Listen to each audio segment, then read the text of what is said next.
Sudah 4 purnama kejadian ini terjadi. Bayi-bayi itu mati dengan dubur mengeluarkan darah segar. Menurut kabar yang beredar, bayi-bayi itu mati karena usus, jantung, dan hatinya hilang dari tempatnya. Rongga perut dan dadanya kosong. Semua tampak jelas. Dari perut mayat bayi yang mengempis, hampir bisa dipastikan ini ada hubungannya dengan praktek ilmu hitam.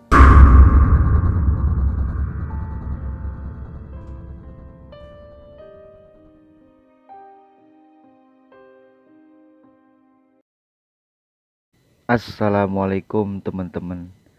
Balik lagi bersama gue, Saragil. Pada kesempatan kali ini, gue dapat cerita nih dari seseorang yang bernama Mario. Oke teman-teman, jadi judul di cerita ini yaitu Tumbal Leak. Sebelum lanjut ke ceritanya, bagi kalian yang belum bergabung atau yang belum subscribe, ayo subscribe sekarang ke channel ini agar kalian tidak ketinggalan cerita horor terbaru dari gue selanjutnya. Oke, penasaran dengan ceritanya?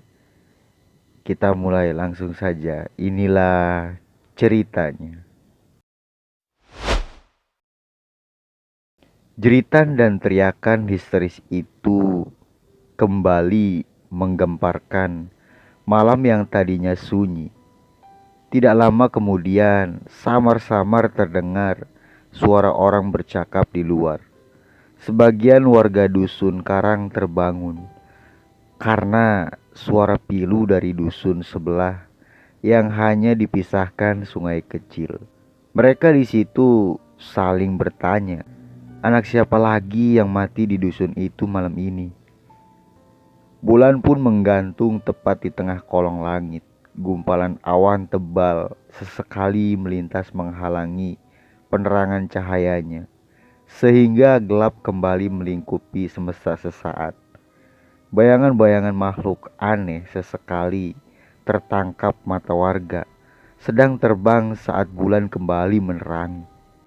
Leak, leak, tus leak. Teriakan warga sambil menunjuk ke arah langit meriuhkan malam yang hanya bercahayakan rembulan dan beberapa obor itu. Oh, nenek Kaji, Malik kejadian. Suara seorang guru ngaji bernama Pak Umar terdengar dari dalam rumah. Dia heran karena peristiwa mengerikan itu kembali terjadi di dusun sebelah. Ada bayi mati lagi, Kak? Tanya Sahida kepada Fajar, suaminya, dengan raut wajah yang cemas. Sahida baru sebulan lalu melahirkan anak pertamanya. Sebab itu, dia sangat khawatir akan keselamatan bayinya. Beberapa bulan terakhir dusun Indus yang berada di sebelah selatan, dusun Karang, digemparkan dengan kematian bayi-bayi dan orang dewasa dengan cara tak wajar. Belum diketahui siapa pelakunya dan apa motifnya. Kamu tunggu di sini, saya keluar sebentar. Fajar menggulung sarung di pinggangnya. Dia berniat keluar rumah untuk memastikan keadaan. Jangan, saya takut sendiri, Kak. Tak sadar Syahida menautkan jemarinya karena cemas. Ia berusaha menahan langkah suaminya. Gak apa-apa, sebentar saja. Kamu tunggu di sini. Fajar mencium kening istrinya. Mata Syahida mengiba. Ia tampak berat mengizinkan suaminya keluar, walau hanya berdiri memastikan dari halaman rumah. Namun, Fajar tetap melangkah keluar rumah. Tidak lama kemudian, teriakan minta tolong pun terdengar. Suara khas kentongan bambu yang dipukul dengan ritme cepat menjadi kode untuk warga bahwa situasi genting sedang terjadi. Seketika situasi semakin mencekam. Bunyi kentongan dalam gelap saling bersahutan dari setiap sudut dusun. Semakin keras, semakin nyaring dan suaranya semakin mendekat menuju dusun Karang, tempat tinggal si Fajar ini. Samar-samar di kejauhan, terlihat seseorang berlari menembus jalan gelap dengan obor bambu di tangannya. Dia tampak akan menyeberang melalui jembatan bambu yang mengarah menuju dusun karang. Warga pun saling bertanya, siapa yang datang mendekat itu? "Pak, tolong, Pak, bayi, Pak," ucap orang itu dengan panik. Napasnya tersengal. Dengan terbata-bata dia berusaha menyampaikan peristiwa yang terjadi di dusunnya. Sekujur badan pria parubaya itu basah oleh peluh. Bajunya yang tak terkancing membuat bagian depan tubuhnya terlihat mengkilap. Terkena pantulan cahayanya api dari obor yang dibawanya. "Pak Artadi, ada kejadian lagi?" tanya Pak Umar kepada laki-laki itu. Ternyata dia adalah Pak Artadi, warga dusun Indus. Sesaat mata pria parubaya itu menyapu sekitar. Dia gelisah, khawatir ada yang mengikutinya. "Bayi-bayi di dusun kami mati, Pak," jawabnya dengan raut wajah yang panik. Pak Artadi kembali berlari menuju kerumunan lainnya untuk mengabarkan apa yang terjadi di dusunnya. Setiap tanggal 15 bulan atas atau sehari setelah purnama, selalu saja ada berita bayi-bayi yang mati tak wajar. Sudah 4 purnama kejadian ini terjadi. Bayi-bayi itu mati dengan dubur mengeluarkan darah segar. Menurut kabar yang beredar, bayi-bayi itu mati karena usus, jantung, dan hatinya hilang dari tempatnya. Rongga perut dan dadanya kosong. Semua tampak jelas. Dari perut mayat bayi yang mengempis, hampir bisa dipastikan ini ada hubungannya dengan praktek ilmu hitam. 11 bayi telah menjadi korban. Semua sama, duburnya mengeluarkan darah segar dan perutnya mengempis. Aneh, tetapi siapa yang melakukan ini dan bagaimana dia melakukannya? Suasana semakin mencekam.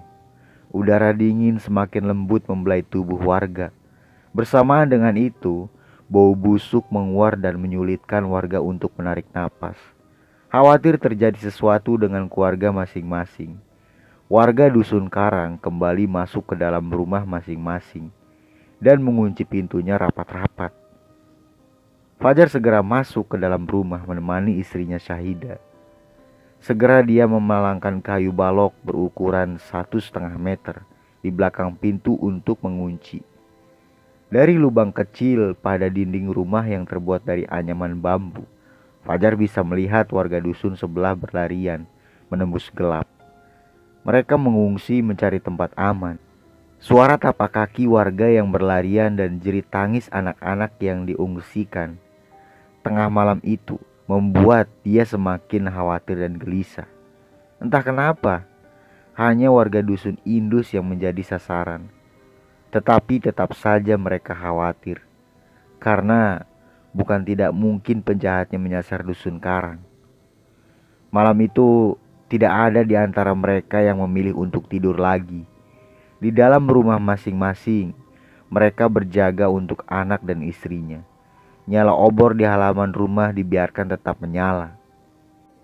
Gimana bayi kita, Kak? Syahida di situ menangis sambil memeluk Asgaf, putra mereka. Kamu jangan takut. Saya akan jaga kalian dengan nyawa saya. Fajar memeluk istrinya erat agar merasa aman. Singkat cerita, langit di ufuk timur mulai menguning. Ayam pun turut berkokok menyambut pagi yang cerah. Fajar hendak berangkat berjualan ke pasar yang hanya berjarak 100 meter dari rumahnya. Di sepanjang jalan, warga membentuk kerumunan kecil, membincangkan tragedi semalam. Bahkan saat di pasar pun, berita kematian bayi-bayi itu seakan menjadi topik wajib yang dibicarakan. Pasalnya, mereka mati sehari setelah purnama dan terus berulang. Pagi Dayu, Sapa Fajar kepada pemilik warung kecil di pintu masuk pasar. Dayu di situ hanya tersenyum. Dia tersenyum manis mendengar suara Fajar yang menyapa ketika lewat di depan warung kecil miliknya. Tak sepatah kata keluar dari mulutnya, hanya senyum dan tatapan mata yang menawan. Dayu Siam perempuan cantik dan ayu. Dia datang setahun lalu, asalnya dari pulau seberang, yang sangat menjunjung tinggi adat. Dia begitu mempesona dengan tatapan mata tajam yang khas. Senyum manisnya selalu saja mampu membuat setiap orang yang melihatnya terpana, termasuk Fajar. Dia sering membayangkan perempuan berparas cantik itu, walau dia telah memiliki Syahida. Dayu Siam ini hidup seorang diri. Dia di sebuah gubuk tak jauh dari pasar tempat dia berjualan pisang goreng dan kopi. Tak pernah ada yang tahu siapa keluarganya. Bahkan warga sekitar pun tidak tahu.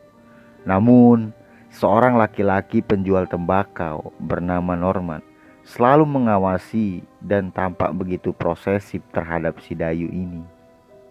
Ya mungkin Norman punya hati kepada si Dayu Siam. Sama seperti laki-laki lainnya, dia sering sekali mencari masalah kepada siapa saja yang begitu dekat dengan Dayu.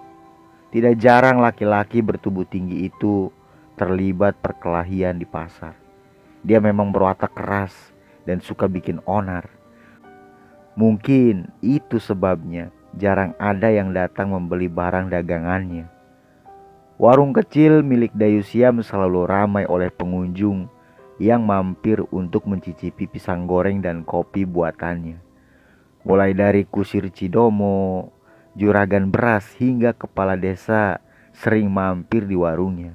Namun tentu saja mereka tak semata-mata mampir hanya untuk minum kopi atau mencicipi pisang goreng. Mereka berusaha menggoda dan mendekati Dayu karena terpesona oleh kecantikan dan kemolekan lekuk tubuh indah sang Dayu. Pengunjung mampu duduk berjam-jam, bahkan hingga tengah hari. Mereka hanya akan pergi saat Dayu hendak menutup warungnya. Di sebelah lapak tempat Dayu mencari rizki, ada seorang gadis muda berjualan gulai dan satai. Namanya Sukreni. Dia tak kalah cantik dengan Dayu, tetapi warungnya selalu sepi pengunjung. Padahal gulai dan satai yang dijualnya cukup enak, kata mereka yang pernah mampir. Sukreni hidup bersama neneknya yang sudah renta. Mereka juga tinggal tak jauh dari pasar. Orang tuanya meninggal saat terjadi bencana gempa dan tsunami beberapa tahun yang lalu menerjang Teluk Awang. Sebulan setelah kedua orang tuanya meninggal, Sukreni pernah dilamar oleh seorang juragan emas bernama Angkok Liong. Namun Sukreni menolak karena usia yang terpaut hampir 40 tahun. Angkok Liong ini masih menyimpan harapan. Bahkan dia selalu mengawasi Sukreni dengan preman-preman bayarannya. Saat baru saja Fajar menggelar tikar untuk berjualan, suasana pasar yang ramai dan kondusif tiba-tiba berubah gaduh.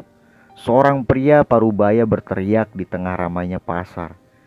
Dia menangisi buah hatinya yang baru lahir seminggu lalu setelah 11 tahun lamanya menanti. Dia adalah Nyoman Ari, sahabat Fajar ketika duduk di sekolah rakyat dulu. Nyoman Ari mengamuk. Dia merusak benda-benda yang ada di dekatnya karena depresi. Ia mengayun-ayunkan sebilah keris, lalu menantang duel siapapun yang telah merenggut nyawa anaknya. Laki-laki itu tampak benar-benar terpukul, tetapi tak ada seorang pun yang berani mendekatnya. Keluar kamu! Teriak Nyoman Ari. Keluar kamu! Siapapun yang membunuh anak saya. Lanjutnya dengan nada keras dan serak. Hati Nyoman Ari terbakar dendam. Napasnya terengah seperti embusan napas hewan buas yang sangat marah. Tampaknya matanya memerah, menggoreskan kemarahan. Tak jauh dari pasar, Pak Nengah Kompiang juga kehilangan bayi perempuannya. Dia terduduk lemas dan tak percaya atas apa yang terjadi. Bahkan berkali-kali dia jatuh tak sadarkan diri. Mereka adalah dua orang ayah yang benar-benar kehilangan permata hidupnya. Singkat cerita, dari hari ke hari, situasi semakin mencekam. Para orang tua menjadi lebih waspada, bahkan mereka melarang anak-anaknya mereka bermain terlalu jauh. Walau siang hari, semua itu karena cerita kematian bayi-bayi yang tak wajar. Sejak ditemukannya bayi pertama yang mati dengan kondisi sangat mengerikan. Beberapa bulan lalu, aura desa berubah menjadi sangat lain. Hawanya kini berubah seakan menjadi desa terkutuk, mencekam. Tak ada yang berani berjalan sendirian jika sandikala tiba. Siapa pelakunya? Belum ada yang tahu. Oke teman-teman, gimana tuh tadi ceritanya? Tulis di kolom komentar. Oh ya teman-teman, bagi kalian yang belum bergabung atau yang belum subscribe, jangan lupa ya subscribe, karena subscribe itu gratis. Oke. Nantikan video kelanjutannya di part bagian kedua channel ini. Terima kasih. Salam horor. Gue Saragil.